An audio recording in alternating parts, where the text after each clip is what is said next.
आणि 4च्या मदतीने संघाची धावसंख्या आता 15च्या घरात जात असताना पाहायला मिळते, जिथे 4 चेंडूंचा खेळ आतापर्यंत संपलाय।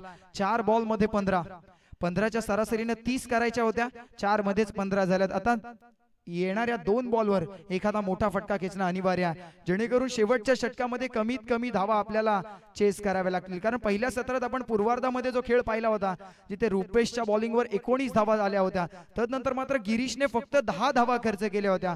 आतापर्यंत सिद्धेशने 4 मध्ये 15 खर्च केल्यात। येणाऱ्या 2 बॉलमध्ये काय करेल? पुढे येऊन मारला होता, परंतु बॅट आणि बॉलचा काहीसा संपर्क नाहीये, म्हणूनचा बॉल डॉट बॉल आपल्याला पाहायला मिळाला। काही कमालीचा चेंडू, कमबॅक जरूर केलं या गोलंदाजानं।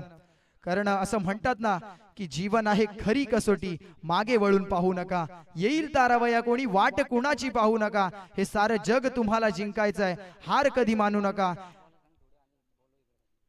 आणि हा षटक झाल्यानंतर मॅच थोडीशी थांबवायची। ऑन साइडला फटका सजवलाय, गॅप मध्ये क्षेत्ररक्षक नाहीये, तिथे ठोकलाय अजून एक घणाघाती प्रहार, हवेच्या लाटांवरती स्वार, बॉल होते फरार, षटकार। विजयासाठी 6 बॉल मध्ये 9ची गरज आहे, सामना थोडासा थांबवायचा।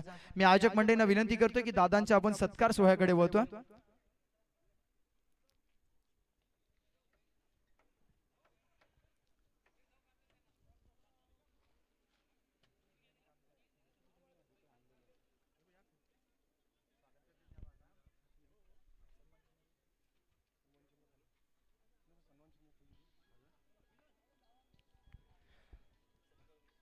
नुकतीच ज्या मान्यवरांची उपस्थिती आपण मुख्य व्यासपीठावर पाहता, राज्यसभा खासदार तथा भारतीय जनता पार्टी दक्षिण रायगड जिल्हाध्यक्ष आदरणीय सन्माननीय धैर्यशील दादामोहन पाटील तथा standing committee on defence and water सोर्सेसचे मेंबर म्हणून दादांची उपस्थिती आपण पाहता। आणि आता मी आयोजक मंडळींना विनंती करतोय की दादांचा आपण सत्कार सोहळ्याकडे वळतोय। आणि त्यांच्या समेत खरं तर आपण पाहताय ग्रामपंचायत जोहे माजी सरपंच आदरणीय सन्माननीय काशीनाथजी पाटील साहेब यांची खरं तर आपण मगातपासून मुख्य व्यासपीठावर उपस्थिती पाहताय। अगदी त्यांचं क्रिकेट या खेळावर असणारं विशेष प्रेम त्यांना या मैदानावर खरं तर घेऊन येते, आणि आयोजकांचं विशेष निमंत्रण।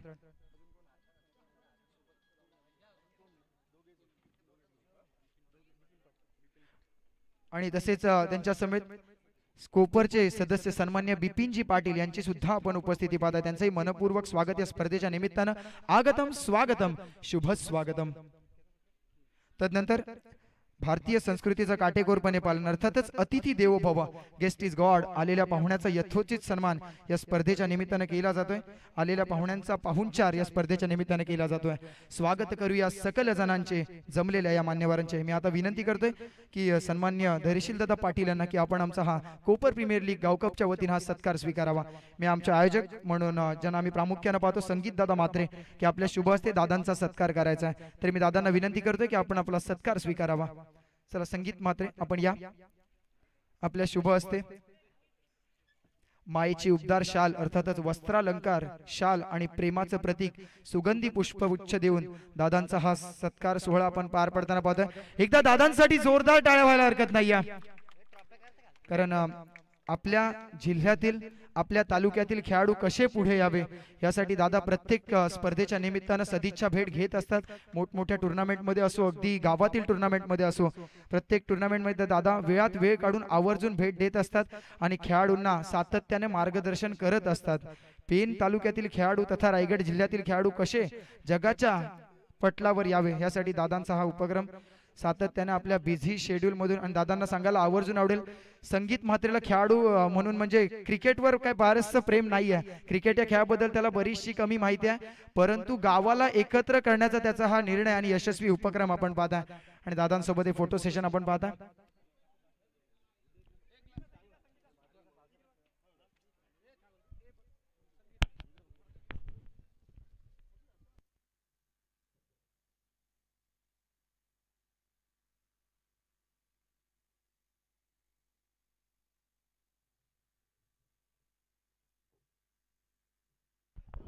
तदनंतर पुढील सन्मानाकडे वळतोय,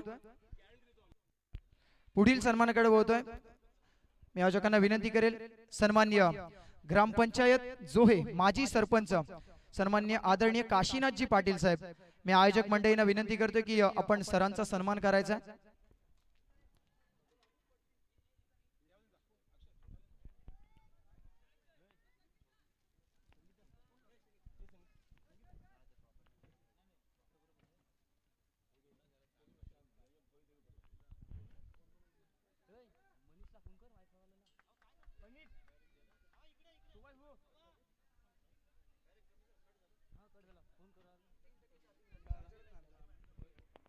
सन्मान्य काशीनाथजी पाटील सरांचा हा शुभ सन्मान आमच्या आयोजक मंडळींच्या वतीनं त्यांचे मनपूर्वक आभार या स्पर्धेच्या निमित्तानं। तदनंतर कोपर ग्रामपंचायत सदस्य सन्मान्य बिपिनजी पाटील साहेबांचा सन्मान मी आयोजक मंडळींना पुन्हा एकदा विनंती करतोय की आपण आदरणीय बिपिनजी पाटील यांचा सन्मान इथे मात्र मुख्य अतिथी मंचावर संपन्न करायचा। सन्मान्य रोहिदासजी म्हात्रे सरांच्या शुभ हस्ते बिपिनजी पाटील यांचा सन्मान केला जाईल।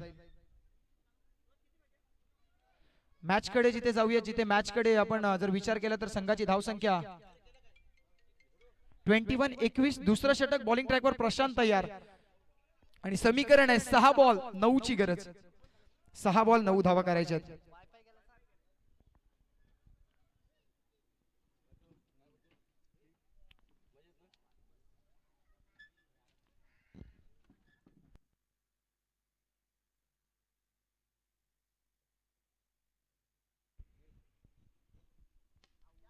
ओहो रुपेशचा फटका फसलाय संघाचा संघनायक इथे मात्र बाद होताना पाहायला मिळतोय म्हणूनच की काय हा जल्लोष मैदानामध्ये जय हनुमान संघाकडून पाहायला मिळतोय कारण जो रुपेश घातक ठरू शकत होता जिथे 6 बॉल मध्ये 9 ची गरज असताना पहिलाच बॉल मिस टायमिंग झाला आणि तदनंतर मात्र वाईडिश लॉंग ऑफचा क्षेत्ररक्षक इंटरेस्टेड होता त्याने कोणत्याही प्रकारची चुकी केली नाहीये पकडला एक सुंदर असा झेल आणि दिलाय धक्का रुपेशच्या स्वरूपात बॅटिंग करत असताना श्रेयांश 11 संघाला पहिला धक्का।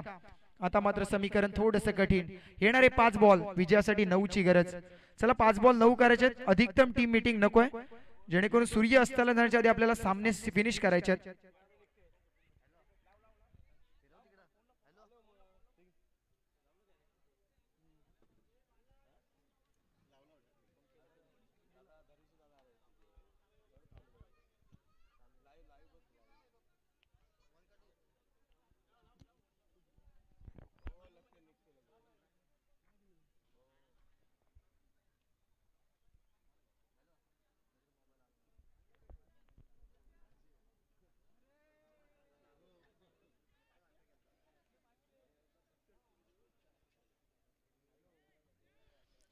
आता विजयासाठी समीकरण येणारे 5 बॉल आणि जिंकण्यासाठी 9 धावांची गरज आहे 5 बॉल मध्ये 9 करायचे आहेत। आता मात्र कशा प्रकारची बॅटिंग करेल